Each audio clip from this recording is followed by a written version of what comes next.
How we doing? Couple days into portal time. We feeling good about things. Couple guys have gone in, and you're hearing Auburn in the mix for a couple of other guys. Let's talk about it a little bit. He's Zach Blackerby. I'm Brad Law. This is Village Vice. Thanks very much for watching. And Zach, let's just start with your initial feelings to how portal season has started. Well, I was surprised a year ago when it started out a little slow. A lot of guys entering and then kind of taking their time with their visits and making their decisions. And I mean, even if you've got a good idea, and we've seen folks throughout all of college football enter the portal with a do not contact tag, meaning they got a good idea of where they're going to go. But it makes sense. Like, this is a different time frame than what we see in the December window. In the December window, there's a little bit of urgency to move and get enrolled before January classes start. The timing of this window, you've got more time than you do before you have to get enrolled by summer. And so I think you're going to see some folks kind of use that to their advantage.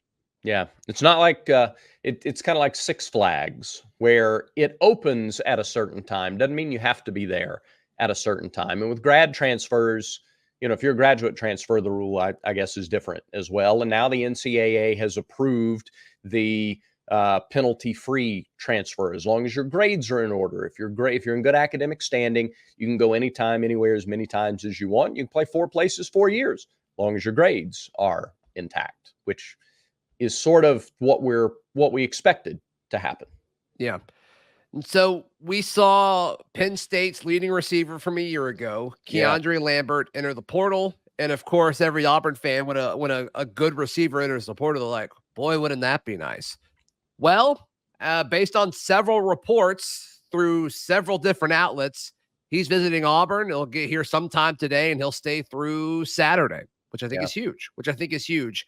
The question with him is, and I was told early on, like, the money he's asking may not be manageable, but he's taking the visit. Surely they had some sort of discussion about what ballpark they would be at from an NIL compensation point of view. But regardless, he's going to visit. He's also going to visit Texas A&M right after. So we'll see. We've seen with Auburn in the past where Auburn would be the second school to be visited, and they cancel all the other ones and they commit to the first visit. Hopefully Auburn is on that side of the coin this time. But regardless, this is a guy who I think makes an instant impact to this offense based on what we've seen him do at Penn State. He is an interesting guy because he led Penn State last year in receiving. And if you go grab a team that has gone to a couple of New Year's Six bowl games in a row, a team that won 10 games, including a bowl loss, but they won 10 regular season games, and it's their leading receiver, that gets your attention. 53 catches, 673 yards, and 4 touchdowns a year ago. That's almost double what you got from Auburn's leading receiver a year ago. Now, very few guys. There are some. We'll never say never. I think few guys that are going to jump into the portal, though, would come in with the expectation that they'd be Auburn's number 1 receiver next year. Is that fair to say, or do you think that's too hasty? Probably. I think it depends on the guy. Yeah. But I mean, I think that makes sense. And I talked a little bit with Zach Sako, who hosts Locked On Nittany Lions, and he talked about, like, this guy's solid if you need a number 2 or number 3 wide receiver. That's kind of what he is. Yeah. And that's what Auburn needs right now. I think they're fully comfortable with Cam Coleman being that guy. I am. I mean, I think Cam Coleman's exceptional, even as a true freshman. And so now it's like, okay, who can be the number 2 guy? I feel good about Robert Lewis. Do I feel great about Sam Jackson being the number 3 option right now, or Camden Brown being the number 3 option right now? I'm okay with it, but I don't think it's ideal just because there's questions. Yeah. There's questions. But you got big 6'4", 215 Perry Thompson coming in as well. And see, this is what getting a guy like Keandre Lambert Smith from Penn State out of the portal screams bridge to Perry Thompson. Okay. To me. Like, look, we know Perry Thompson's coming in. We know Perry Thompson's going to be good. We don't know how long it's going to take him to be good. He missed spring, as we all know, and then the big debate is, okay, can he be ready enough by the time the season starts? Historically, if he were to do that, it would be an outlier. The outliers are out there, and he's good. He's talented enough to do it. It's just, is he going to? Yeah. If I'm the head coach, if I'm Hugh Freeze, or if I'm wide receiver coach Marcus Davis, I'm like, I'm going to hedge my bet a little bit. Yeah. Especially if they've got that wiggle room from an NIL perspective to go out and get a guy like Keandre Lambert Smith, who's kind of the biggest knock against him as he fizzled out towards the end of the year. That's fine. Give me 5 or 6 weeks of production. By then, I think Perry Thompson will be ready. To me, this screams bridge to set up for Perry Thompson, Brad. I got to tell you, that is a compelling argument. Because it is. I look at Keandre's stats, and I think he'll be a quality receiver wherever he goes, wherever he ends up. And if that's Auburn, I do think he, provides depth in that room. But I hadn't thought about it that way. We have seen guys, even at the receiver position, they can come in and make an impact their freshman year. We know that. We've talked about that. Does it take a little while to get used to the speed and the physicality? Probably. So with Sam Jackson and with Robert Lewis, and if you add another veteran receiver who has produced at a high level, that's what's intriguing about Keandre, is he's done it at a power conference school that has won 10 games. Was their offense based on the passing game? No, probably not. But you're still the leading receiver at a school that's won 10 games multiple times. They know what they're doing. They've got some pieces around them. I think culturally that adds a lot too. It's like this guy knows what it feels like to be a part of a good offense in college. Yeah. Nobody else on Auburn's roster can say that, except for maybe Peyton Thorne with what they did at Michigan State, especially his first year. But that's still been a hot minute since that happened. So culturally, I think it'd be a nice addition. So we'll certainly see what happens with Keandre Lambert Smith and his official visit. And I think it'll be telling if he goes to Texas A&M or not on Saturday and Sunday. Auburn needs some defenders too, Brad. We'll discuss some potential names there in just a moment right here on Village Vice. Today's show brought to you by our friends at mybookie.ag. MyBookie is the best way to wager on anything from sports to, I think they've got lines for like reality TV shows. They've got all kinds of stuff over at mybookie.ag. Their book is insane. And look, all you have to do is go to mybookie.ag. And it doesn't matter where you live, Brad. Yeah. There's so many people saying, oh, well, I wish I didn't live in this state. Well, it doesn't matter. It doesn't matter. Yeah. That's mybookie.ag. Use promo code next round when you make your first deposit, and it will make that first deposit larger. You're already winning. You're already getting a return on your investment. mybookie.ag. Use promo code next round. It seems like, Brad, there was talk about the defensive line. I don't think that talk's going to go away. We already kind of saw some early excitement about Philip Bleedy, the Indiana transfer. He was at Texas Tech before that.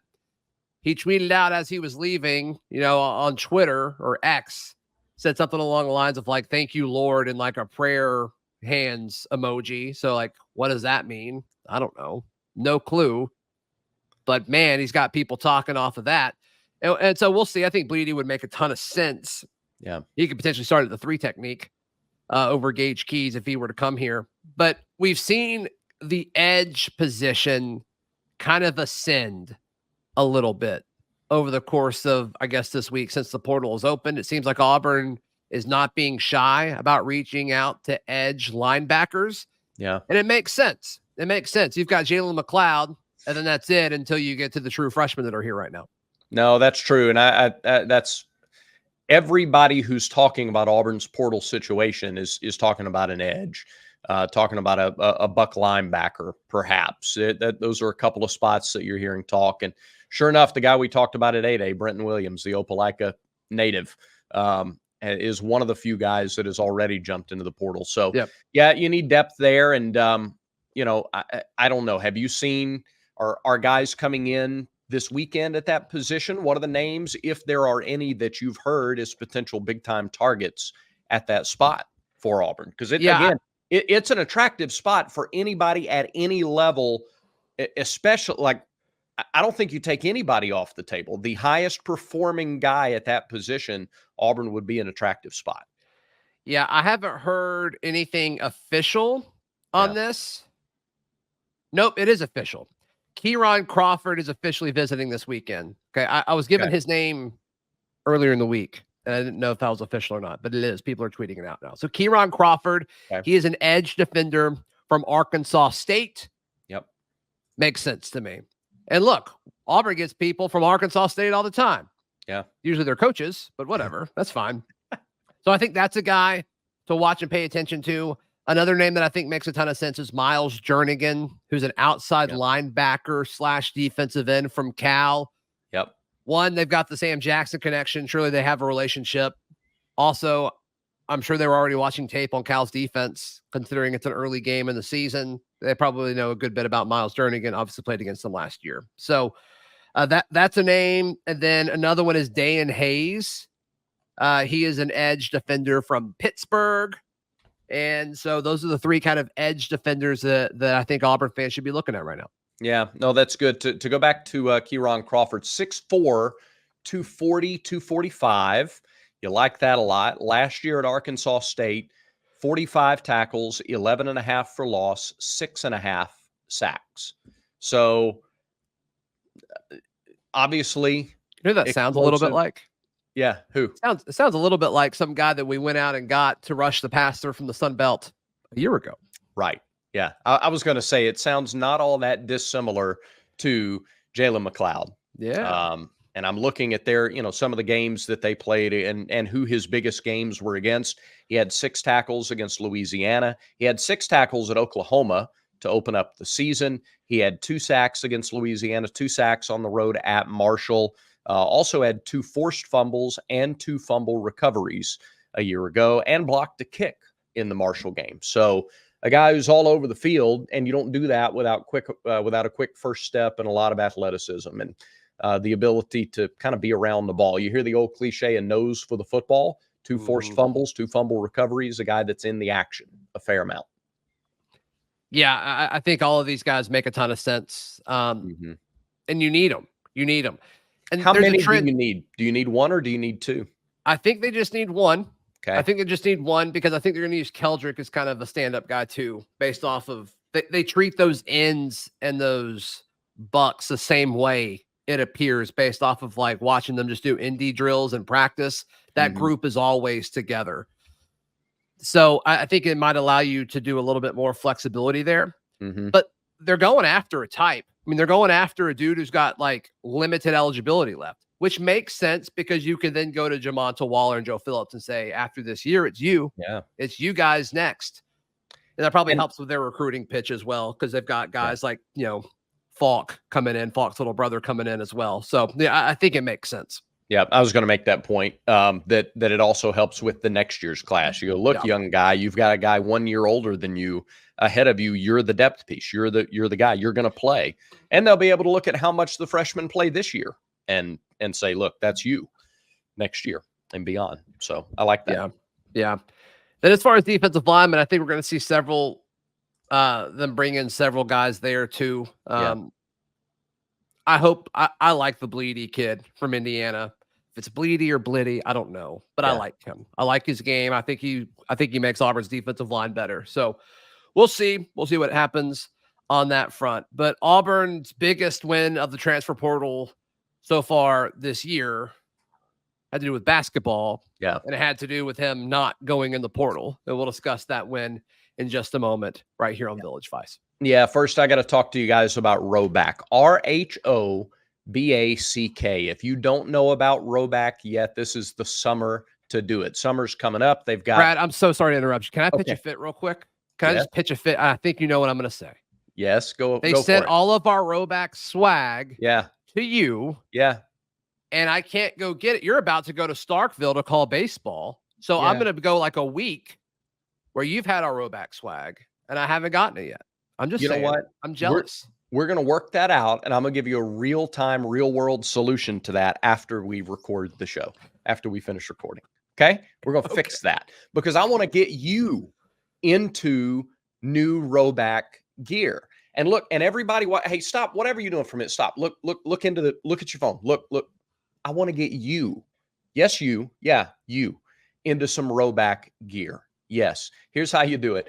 Rhoback.com, RHOBACK, and use the promo code VICE20, VICE20, VICE20. You're going to get a generous 20% off your first order, 20% off all polos, hoodies, quarter zips. Promo code VICE20. Make sure you check out their print polos as well. They're going to have you feeling good all year round. Those hoodies are spectacular. For the ladies that watch the show, get them for your guy. He will love it. Okay, Rhoback, proud partner of Village Vice. Johni Broome is coming back. Yeah. Which this was just, I was never concerned about him leaving. I don't know. Maybe I'm ignorant. Maybe I'm ignorant to like how much stuff was going on behind the scenes. I have no clue. But I just never really like bought it. I never bought that he was leaving. But regardless, it doesn't matter. So glad it's official. So glad he's coming back. So I want to do a little role play here just because I'm feeling a little extra boogalicious, feeling a little extra sassy. Okay, we're role playing. Who am I? All right.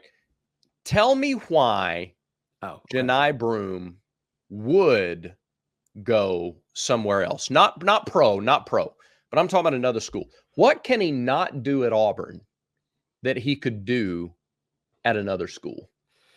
What would be the argument? This is so easy to do now that he's announced he's coming back. Right.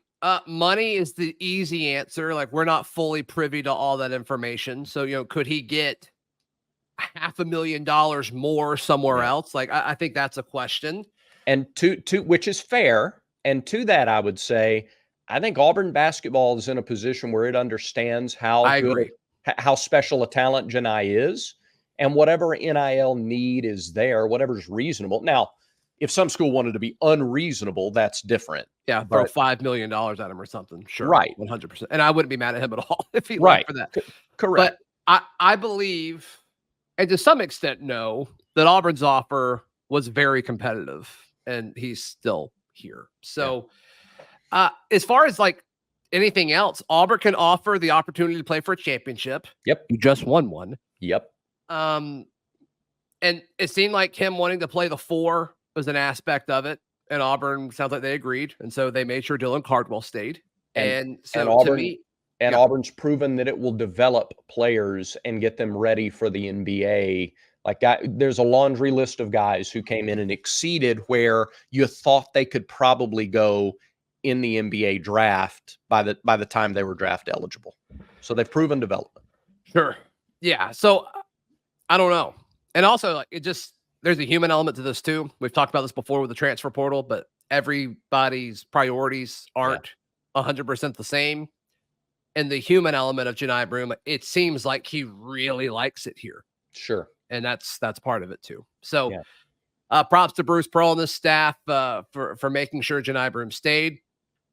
What'd you think of his announcement video? I thought it was very clever. I thought it was very to the point. And for those who didn't watch, it's Johni Broome going into like the trophy room in Neville and putting down what I assume is the SEC tournament championship. He puts it on there, and then he sees Aubie with all of his trophies, and Aubie grabs one and runs out of the room, and it says Johni Broome is coming back. And my kid loved it. I'm not exaggerating, Brett. My child loves Aubie as long as she's not right next to Aubie. If she's right next to Aubie, she has a meltdown. Sure. But I'm not exaggerating. That was why we were eating dinner last night, and she just had me play it on loop. And like, I bet she watched it at least 100 times. I'm not exaggerating. And she laughed every time. Yeah. So it was a hit. Well done, Johni. I love the emphasis there, by the way. The emphasis to Johni coming back in that video is let's go get another team accomplishment. Let's go do something larger as a team. And boy, you see some of those way too early top 25 lists, and Auburn's up there in the top 10. And then you look at this roster, and I think it's justified. I know we're very far away from the next basketball season, but this looks like a powerhouse lineup that Auburn's going to put on the floor. A little different kind of chemistry and combination with Broome at the 4 perhaps and Cardwell at the 5. We're kind of assuming that's going to be the case. Right. But that's a powerhouse, man. It's very exciting. And if that's what you're going to do, you need another big man. So they'll address that, I assume, via the portal. And then I'm hearing JUCO for the backup point guard spot. Okay. So we'll see if it actually happens. That's just what I'm hearing. Yeah. 10 minutes a game. That's all you need, I think. Unless something bad happens, 100%. Yeah. You're right. So, Brad, I think that about does it for today's show. Yes, it does. Thanks everybody for watching. Remember, everyone has vices. Make sure Village Vice is one of yours.